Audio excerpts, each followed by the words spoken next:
स्वागत है आप सभी का एक बार पुनः हमारे YouTube चैनल हिंदी ज्ञान पर। आज हम आपसे माध्यमिक शिक्षा परिषद उत्तर प्रदेश बोर्ड द्वारा आयोजित परीक्षा प्रश्न पत्र सेट 825 NX क्या व्याख्यात्मक हल साझा करेंगे। आशा करते हैं कि यह वीडियो आपके लिए बोर्ड एग्जाम में अत्यंत लाभकारी सिद्ध होगा। जैसा कि आपको ज्ञात हो कि बोर्ड एग्जाम के लिए समय सीमा निर्धारित होती है 3 घंटे 15 मिनट, जिसमें कि 15 मिनट आपको प्रश्न पत्र पढ़ने के लिए दिया जाता है। पूर्णांक 70 अंक का होता है। सेट फर्स्ट है, यह 825 NX कोड है। इसकी संपूर्ण व्याख्या को हम इस वीडियो में आपसे साझा कर रहे हैं। देखिए, ऐतिहासिक एवं सांस्कृतिक विरासत, पर्यावरणीय अध्ययन, नागरिक जीवन एवं आर्थिक विकास। नोट दिया गया है, प्रारंभ के 15 मिनट परीक्षार्थियों को प्रश्न पत्र पढ़ने के लिए निर्धारित हैं। निर्देश दिया गया है, पहला निर्देश लिखा गया है कि यह प्रश्न पत्र 2 खंडों यानी क एवं ख में विभाजित है। प्रत्येक खंड के सभी प्रश्न एक साथ हल करना आवश्यक है। प्रत्येक खंड का उत्तर नए पृष्ठ से प्रारंभ किया जाए। कहता है कि प्रत्येक खंड का उत्तर यानी कि अगर आपका क खंड समाप्त होता है तो नए खंड ख पे अगर आप जाते हैं तो आपको हमेशा नए पन्ने से शुरुआत करना चाहिए। दूसरा निर्देश दिया गया है कि प्रत्येक प्रश्न के लिए निर्धारित अंक उसके सम्मुख अंकित है, यानी जो भी प्रश्न दिए गए होंगे उसके सामने 1 नंबर का है या 2 नंबर का है, यह अंकित किया गया है यानी लिखा गया है। तीसरा निर्देश कहता है कि प्रश्न पत्र में 4 प्रकार के प्रश्न हैं: बहुविकल्पीय प्रश्न, अति लघु उत्तरीय प्रश्न, लघु उत्तरीय प्रश्न व विस्तृत उत्तरीय, जिनके संबंध में निर्देश उनके आरंभ में दिए गए हैं। चौथा निर्देश कहता है कि क तथा ख खंडों हेतु दिए गए मानचित्रों को उत्तर पुस्तिका में मजबूती के साथ संलग्न करना आवश्यक है, यानी जो भी मानचित्र कार्य करते हैं उसे आप अपनी कॉपी से मजबूती के साथ संलग्न करें। पांचवा निर्देश कहा गया है कि दृष्टिबाधित परीक्षार्थियों के लिए मानचित्र कार्य के स्थान पर अलग से खंड क में प्रश्न संख्या 14 तथा खंड ख में प्रश्न संख्या 28 के उत्तर लिखने के लिए दिए गए हैं, यानी पांचवा दृष्टिबाधित छात्र के लिए ही निर्देश है। बाकी के जो 4 निर्देश थे वो सभी के लिए थे, इसलिए इसे ध्यानपूर्वक आप पढ़ें, उसके पश्चात ही हल करें। तो आइए हम प्रश्नों की ओर चलते हैं और उसके व्याख्यात्मक उत्तर को भी समझते हैं। खंड क का बहुविकल्पीय प्रश्न, पहला निर्देश दिया गया है कि नीचे दिए गए विकल्पों में से सही उत्तर चुनकर अपनी उत्तर पुस्तिका में लिखिए। पहला प्रश्न है कि 1848 की फ्रांसीसी राज्य क्रांति के फलस्वरूप, विकल्प 1 दिया गया है कि निरंकुश राजतंत्र की स्थापना हुई, बी सीमित राजतंत्र की स्थापना हुई, या सैन्य शासन की स्थापना हुई, या गणतंत्र की स्थापना हुई। तो आप इसका सही जो भी विकल्प होगा उसे लिखेंगे। तो 1848 की फ्रांसीसी राज्य क्रांति के फलस्वरूप प्रथम ओरलियन राजतंत्र का अंत हुआ तथा द्वितीय फ्रांसीसी यानी गणतंत्र की स्थापना हुई, अर्थात विकल्प डी जो है वो आपका सही विकल्प है। देखिए, उत्तर दिया गया है कि 1848 की फ्रांस की क्रांति के फलस्वरूप प्रथम ओरलियन राजतंत्र का अंत हुआ तथा द्वितीय फ्रांसीसी गणतंत्र की स्थापना हुई थी। अगला देख लेते हैं प्रश्न कि महामंदी का प्रारंभ किस वर्ष हुआ। तो महामंदी का जो प्रारंभ था वह वर्ष 1929 में प्रारंभ माना जाता है। वर्ष 1930 की आर्थिक महामंदी इस दुनिया की सबसे बड़ी घटनाओं में से एक मानी जाती है। अगर आपसे यह प्रश्न पूछता कि किस समय की आर्थिक महामंदी दुनिया की सबसे बड़ी घटना मानी जाती है, तो आप लिखेंगे 1930 की आर्थिक महामंदी इस दुनिया की सबसे बड़ी घटनाओं में से एक मानी जाती है। दूसरा प्रश्न था कि महामंदी का प्रारंभ किस वर्ष हुआ था, तो 1929 यानी सी विकल्प आपका सही है। अगला प्रश्न दिया गया है कि वंदे मातरम गीत का लेखक कौन है, बंकिम चंद्र चटर्जी या रविन्द्रनाथ टैगोर या शरत चंद्र चटर्जी या अविंद्रनाथ टैगोर। तो आप जानते हैं कि वंदे मातरम के रचनाकार बंकिम चंद्र चटर्जी हैं, यानी वंदे मातरम गीत की रचना बंकिम चंद्र चटर्जी द्वारा संस्कृत बांग्ला मिश्रित भाषा में किया गया है। इस गीत में पहले 2 पद संस्कृत में तथा बाकी पद बांग्ला भाषा में हैं। इस गीत का प्रकाशन सन 1882 में उनके उपन्यास आनंद मठ में अंतर्निहित गीत के रूप में हुआ था। सर्वप्रथम इस गीत को वर्ष 1896 में कांग्रेस के कलकत्ता अधिवेशन में गाया गया था। अगला प्रश्न है कि पेरियार रामास्वामी नायकर कौन थे? तो पेरियार रामास्वामी नायकर तमिलनाडु के समाज सुधारक थे, अर्थात सी विकल्प आपका सही है। और इन्होंने वर्ष 1919 में अपने राजनीतिक सफर की शुरुआत गांधीवादी और कांग्रेसी नेता के रूप में की। इन्होंने सामाजिक समानता पर बल दिया तथा वर्ष 1923 में मंदिरों में हरिजनों के प्रवेश के लिए आत्मसम्मान आंदोलन चलाया था। अगला बहुविकल्पीय प्रश्न है 5वां कि धर्मनिरपेक्ष राज्य में धर्म का कोई स्थान नहीं, या एक राष्ट्र एक धर्म में विश्वास, सी केवल बहुसंख्यक वर्ग के धर्म को मान्यता, या डी सभी धर्मों को समान समझना। तो 5वां जो है धर्मनिरपेक्ष राज्य में सही विकल्प है आपका डी कि धर्मनिरपेक्ष राज्य में सभी धर्मों को समान समझना, यानी धर्मनिरपेक्ष राज्य में सभी धर्मों को समान समझा जाता है। धर्मनिरपेक्षता के मूलतः 2 प्रस्ताव हैं। पहला, राज्य के संचालन एवं नीति निर्धारण में मजहब का हस्तक्षेप नहीं होना चाहिए। दूसरा, सभी धर्म के लोग कानून, संविधान एवं सरकारी नीति की दृष्टि में समान हैं। 6वां आपके सामने प्रश्न है कि भारत में पंचायती राज्य की स्थापना हुई थी। तो विकल्प सी सही है, 1992 ईस्वी में। भारत में पंचायती राज्य की स्थापना 1992 से मानी जाती है। पंचायत भारतीय समाज की बुनियादी व्यवस्थाओं में से एक रहा है। अगला 7वां प्रश्न दिया गया है जो कि अति लघु उत्तरीय प्रश्न है कि मार्टिन लूथर कौन थे, उसका योगदान क्या था। इसके लिए 2 अंक निर्धारित है, यानी 2-2 अंक के अति लघु उत्तरीय प्रश्न पूछे जाते हैं। तो इसका आप उत्तर लिखेंगे कि doctor Martin Luther king junior America के पादरी, आंदोलनकारी एवं अफ्रीकी अमेरिकी नागरिक अधिकारों के संघर्ष के प्रमुख नेता थे। इन्हें अमेरिका का गांधी कहा जाता है। मार्टिन लूथर को अमेरिका का गांधी कहा जाता है और यह जो थे अमेरिका के पादरी थे, आंदोलनकारी और अमेरिकी नागरिक अधिकारों के संघर्ष के प्रमुख नेता भी थे। अगला देखिए प्रश्न है कि भारत में पहली जूट मिल कहाँ स्थापित हुई थी, उसे किसने स्थापित किया था। तो आप इसका उत्तर लिखेंगे कि भारत में जूट का प्रथम कारखाना सन 1859 में स्कॉटलैंड के एक व्यापारी जॉर्ज अंकलैंड ने बंगाल में श्री रामपुर के निकट स्थापित किया था। अगला प्रश्न है कि गुटेनबर्ग का नाम क्यों प्रसिद्ध है, उसने पहली पुस्तक कौन सी छापी थी। तो आप इसका उत्तर लिखेंगे कि यूहानेस गुटेनबर्ग ने सबसे पहले सन 1439 में प्रिंटिंग मशीन बनाई थी। जर्मनी में छापा मशीन से बाइबल की पहली प्रति छापी गई थी, इसीलिए इनका नाम प्रसिद्ध है। गुटेनबर्ग का नाम प्रसिद्ध है।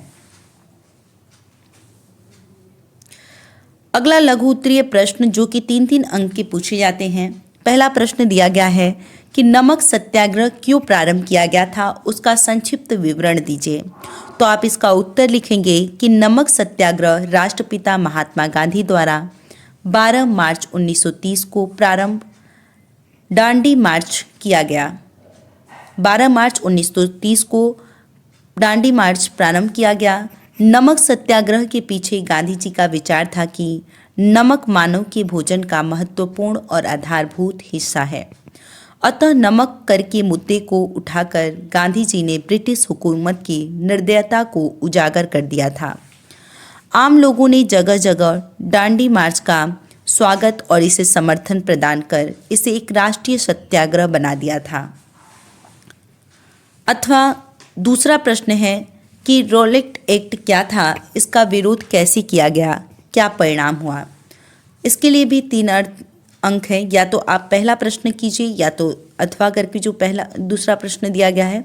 तो आप रॉलेट एक्ट क्या था और उसका विरोध कैसे किया गया, क्या परिणाम हुआ, इसके बारे में लिखना है। तो आप उत्तर लिखेंगे कि रॉलेट एक्ट मार्च 1919 में ब्रिटिश सरकार द्वारा भारत में लागू किया गया। रॉलेट एक्ट द्वारा ब्रिटिश सरकार ने पुलिस को प्रेस को अधिक सख्ती से नियंत्रित करने की शक्ति प्रदान की थी। प्रेस को अधिक सख्ती से नियंत्रित करने की शक्ति प्रदान की थी। भारतीयों को राजनीतिक, धार्मिक या शैक्षिक गतिविधियों में हिस्सा लेने पर भी प्रतिबंध लगा दिया गया था। किसी भी व्यक्ति को जो कि आतंकवाद, देशद्रोह और विद्रोह में शामिल होता हुआ दिखेगा, उसे तुरंत गिरफ्तार करने का आदेश था, और वो भी बिना किसी वारंट के, केवल शक के आधार पर। गांधी जी ने इस एक्ट के विरुद्ध व्यापक हड़ताल का आह्वान किया। 24 फरवरी 1919 को गांधी जी ने मुंबई में सत्याग्रह सभा का आयोजन किया। गांधी जी का निर्देश था कि रोलेट एक्ट का विरोध सत्य और अहिंसा के मार्ग पर चलकर किया जाएगा। जालियांवाला बाग हत्याकांड के बाद इसका विरोध और अधिक व्यापक हो गया था। मार्च 1922 को भारी विरोध और इसके घातक परिणामों को देखते हुए इस कानून को समाप्त कर दिया गया था। अगला प्रश्न दिया गया है कि भारत में जाति प्रथा का राजनीतिक एवं समाज पर क्या प्रभाव पड़ा। तो आप इसका उत्तर लिखेंगे कि जाति प्रथा एक सामाजिक कुरीति है। सामाजिक कुरीति अर्थात एक बुराई है, सामाजिक बुराई है जाति प्रथा। और एक लोकतांत्रिक देश के नाते संविधान के अनुच्छेद 15 में राज्य के द्वारा धर्म, मूल वंश, जाति, लिंग, जन्म स्थान के आधार पर नागरिकों के प्रति जीवन के किसी क्षेत्र में भेदभाव नहीं किए जाने का उल्लेख है, लेकिन राजनीतिक चयन की प्रक्रिया में जाति को प्रमुखता प्रदान की जाती है। जाति प्रथा न केवल हमारे मध्य वैमनस्यता को बढ़ाती है, बल्कि वे हमारी एकता में भी दरार पैदा करने का काम करती है। जाति श्रम की प्रतिष्ठा की संकल्पना के विरुद्ध कार्य करती है, और ये हमारी राजनीतिक दासता का मूल कारण रही है। जाति प्रथा से आक्रांत समाज की कमजोरी विस्तृत क्षेत्र में राजनीतिक एकता को स्थापित नहीं करा पाती, तथा यह देश पर किसी बाहरी आक्रमण के समय एक बड़े वर्ग को हतोत्साहित करती है। स्वार्थी राजनीतियों के कारण जातिवाद ने पहले से भी अधिक भयंकर रूप धारण कर लिया है, जिससे सामाजिक कटुता बढ़ी है। अथवा दूसरा प्रश्न दिया गया है कि राजनीतिक दल और दबाव समूह का अंतर लिखिए। किन्हीं 3 बिंदुओं पर प्रकाश डालिए। तो आप इसका उत्तर लिखेंगे कि राजनीतिक दल नागरिकों का एक ऐसा समूह है जो समान सिद्धांतों पर विश्वास करते हुए चुनाव के माध्यम से सत्ता प्राप्त करने का प्रयास करते हैं, जबकि दबाव समूह साझे हितों में संचालित लोगों का संगठन है, जो अपने उद्देश्य की प्राप्ति के लिए राजनीति को प्रभावित करते हैं। राजनीतिक दल औपचारिक संगठन होता है, जबकि दबाव समूह औपचारिक तथा अनौपचारिक दोनों प्रकार के संगठन हो सकते हैं। दूसरा बिंदु आप लिखेंगे कि राजनीतिक दल सामान्यतः लोकतांत्रिक देशों की विशेषता है, किंतु दबाव समूह सभी प्रकार की शासन प्रणाली में पाए जाते हैं। तीसरा पॉइंट आप लिखेंगे कि राजनीतिक दलों में विचारधारा का महत्व अत्यधिक होता है, जबकि दबाव समूह में विचारधारा का महत्व अपेक्षाकृत कम होता है।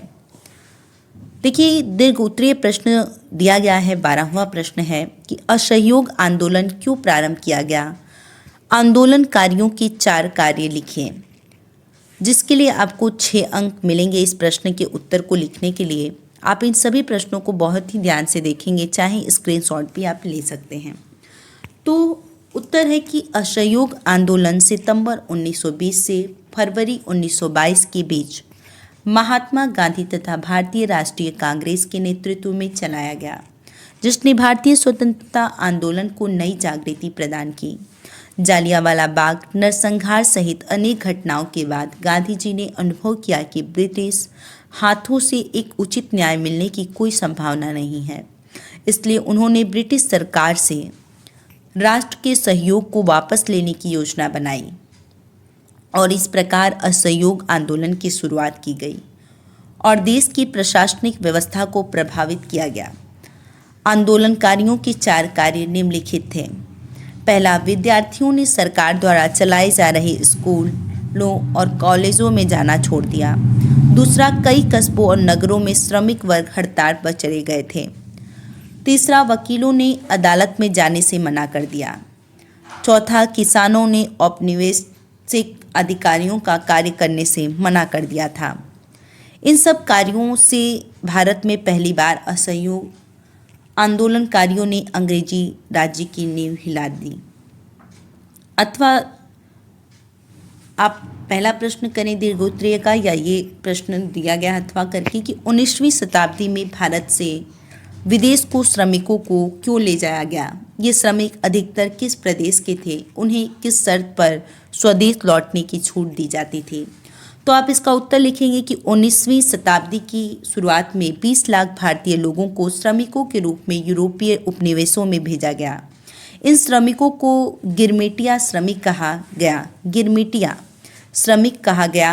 इसका विस्तार ब्रिटिश साम्राज्य के दास्ता उन्मूलन अधिनियम 1833 के बाद हुआ। इन्हें ब्रिटिश साम्राज्य के अनुबंध पर हस्ताक्षर करने होते थे। इन्हें 5 व इससे अधिक वर्षों के लिए अन्य देशों में श्रम के लिए भेजा जाता था। चीनी, कपास, चाय बागानों और रेल निर्माण परियोजनाओं पर काम करने के लिए गिरमिटिया श्रमिक नियुक्त किया जाता था। इन मजदूरों में उत्तर प्रदेश और बिहार के निवासियों की संख्या बहुत अधिक थी। इन्हें Caribbean, Natal, reunion, Mauritius, Sri Lanka, Malaysia, Myanmar और फिजी जैसे देशों में श्रम के लिए भेजा गया था। इन लोगों को मजदूरी और ज़मीन देने तथा अनुबंध समाप्त होने पर वापस भेजने का वादा किया गया था, किंतु वास्तव में बहुत कम ही इसका पालन हुआ था। झूठी दिलासा देकर इन श्रमिकों को दूर देश ले जाया जाता था, किंतु उनकी मांगें कभी पूरी नहीं की जाती थी। इन्हें समुद्री जहाज़ों के माध्यम से प्रस्तावित जगह ले जाने के बजाय कहीं और ले जाया जाता था। अगला प्रश्न दिया गया है कि अपने देश में महिलाओं को सामाजिक तथा राजनीतिक अधिकार दिए जाने के पक्ष में 3 तर्क दीजिए। क्या उन्हें किसी संवैधानिक संस्था में आरक्षण प्राप्त है? तो आप इसका उत्तर लिखेंगे कि समाज में व्याप्त महिलाओं के प्रति असमानताओं को पहचानते समय विभिन्न विचारकों और विचारधाराओं ने समता के राजनीतिक, सामाजिक और आर्थिक 3 आयामों को रेखांकित किया। समानता के इन तीनों आयामों को लक्ष्य करते हुए भी ही एक आर्थिक, न्यायपूर्ण और समतामूलक समाज की ओर बढ़ा जा सकता है।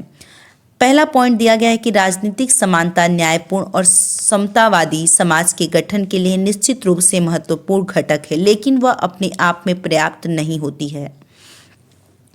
दूसरा बिंदु है कि जिस समाज में अवसरों की समानता विद्यमान न हो, वहां अंतर्निहित प्रतिभा का विशाल खजाना बर्बाद हो जाता है। अगला पॉइंट है कि समान अवसरों के साथ भी असमानता बनी रह सकती है, लेकिन इससे यह संभावना छुपी है कि आवश्यक प्रयासों द्वारा कोई भी समाज में अपनी स्थिति बेहतर कर सकता है। अनुच्छेद 243 डी में भारत सरकार ने ग्राम स्तर पर महिलाओं के सशक्तिकरण की दिशा में एक असाधारण कदम उठाते हुए पंचायतों में महिलाओं की आरक्षित संख्या 33% से बढ़ाकर 50% कर दिया है। अतः भारत की संवैधानिक संस्था पंचायती राज्य में महिलाओं को आरक्षण प्राप्त है। अथवा इसमें ही दूसरा प्रश्न दिया गया है कि विधायकों तथा संसद सदस्यों को दल बदल करने से रोकने के लिए संविधान में संशोधन की आवश्यकता क्यों पड़ी? संविधान में क्या संशोधन किया गया? तो आप इसका उत्तर लिखेंगे कि लोकतांत्रिक प्रक्रिया में राजनीतिक दल सबसे अहम है और वे सामूहिक आधार पर फैसले लेते हैं, लेकिन आज़ादी के कुछ साल बाद ही राजनीतिक दलों को मिलने वाले सामूहिक जनादेश की अनदेखी की जाने लगी। विधायकों और सांसदों को जोड़ तोड़कर सरकारें बनने और गिरने लगीं। इस स्थिति ने राजनीतिक व्यवस्था में अस्थिरता ला दी। इसके बाद ही राजनीतिक दलों को मिले जन आदेश का उल्लंघन करने वाले सदस्यों को चुनाव में भाग लेने से रोकने और अयोग्य घोषित करने की जरूरत महसूस होने लगी। 1985 में राजीव गांधी सरकार द्वारा संविधान में संशोधन करने और दल बदल पर रोक लगाने के लिए एक विधेयक लाया गया। संविधान की 10वीं अनुसूची, जिसमें दल बदल विरोधी कानून शामिल है, इसे संशोधन के माध्यम से संविधान में जोड़ा गया। इस संविधान संशोधन के माध्यम से कोई सदस्य अयोग्य ठहराया जा सकता है। यदि कोई निर्वाचित सदस्य स्वेच्छा से किसी राजनीतिक दल की सदस्यता को छोड़ देता है, अगर कोई निर्दलीय निर्वाचित सदस्य किसी राजनीतिक दल में शामिल हो जाता है, या अगर कोई सदस्य सदन में पार्टी लाइन के खिलाफ जाकर वोट करता है। तीसरा पॉइंट, अगर कोई सदस्य खुद को वोटिंग से अलग रखता है। चौथा पॉइंट, 6 महीने की समाप्ति के बाद अगर कोई मनोनीत सदस्य किसी राजनीतिक दल में शामिल हो जाता है। अगर कोई सदस्य स्पीकर या अध्यक्ष के रूप में चुना जाता है तो वह अपनी पार्टी से इस्तीफा दे सकता है, या तो वह अपनी पार्टी में शामिल हो सकता है। इस तरह के मामले में उसे अयोग्य नहीं ठहराया जाएगा। इसके अलावा अगर किसी पार्टी के 1/3 विधायकों ने विलय के पक्ष में मतदान किया है तो उस पार्टी का किसी दूसरी पार्टी में विलय किया जा सकता है। साल 2003 में संसद को 91वां संविधान संशोधन करना पड़ा, जिसमें व्यक्तिगत ही नहीं बल्कि सामूहिक दलबदल को भी असंवैधानिक करार दिया गया। अब अयोग्यता से बचने के लिए दल के विलय से संबंधित प्रावधान है। इसे 10वीं अनुसूची में उपबंध 4 में शामिल किया गया है। खंड क का मानचित्र कार्य है, जिसके लिए निर्देश दिया गया है कि दिए गए मानचित्र में वांछित स्थानों को, ये जो चिन्ह दिखाई दे रहा है, इस चिन्ह से दर्शाइए और नाम भी लिखिए। स्थान अंकित करने और नाम लिखने के लिए आपको आधा अंक यानी हाफ मार्क, यानी अगर आप दर्शा लेते हैं और नाम भी लिख लेते हैं तो 1 अंक मिलेंगे। अब पहला प्रश्न दिया गया है कि वह स्थान जहां सितंबर 1920 में कांग्रेस अधिवेशन हुआ। दूसरा दिया गया कि वह स्थान जहां जालियांवाला बाग हत्याकांड हुआ। तीसरा है कि वह स्थान जहां 1927 में कांग्रेस का अधिवेशन हुआ। चौथा, वह स्थान जहां सूती मिल श्रमिकों का सत्याग्रह हुआ। पांचवा, वह स्थान जहां 1929 में कांग्रेस का अधिवेशन हुआ। तो पहला प्रश्न था आपका कि वह स्थान जहां 1920 में, देख लेते हैं प्रश्नों को हम एक बार, कि वह स्थान जहां सितंबर 1920 में कांग्रेस अधिवेशन हुआ, तो मानचित्र पे आप दर्शाएंगे कि वह स्थान है कोलकाता, और यहाँ पे आप इसे दर्शाएंगे। दूसरा प्रश्न था कि वह स्थान जहां जालियांवाला बाग हत्याकांड हुआ, तो अमृतसर, यहाँ आप दर्शाएंगे इस प्रकार से। अगला प्रश्न दिया गया कि वह स्थान जहां 1927 में कांग्रेस का अधिवेशन हुआ, तो आप तीसरा यहाँ पर दर्शाएंगे मद्रास। चौथा प्रश्न है कि वह स्थान जहाँ सूती मिल श्रमिकों का सत्याग्रह हुआ, तो अहमदाबाद, यहाँ दर्शाएंगे आप। अगला प्रश्न है कि वह स्थान जहाँ 1929 में कांग्रेस का अधिवेशन हुआ, तो लाहौर, यहाँ आप इसको दर्शाएंगे। यानी इस प्रकार से आप इन प्रश्नों को दर्शाते हैं तो आपको 5 अंक इसके लिए मिलेंगे।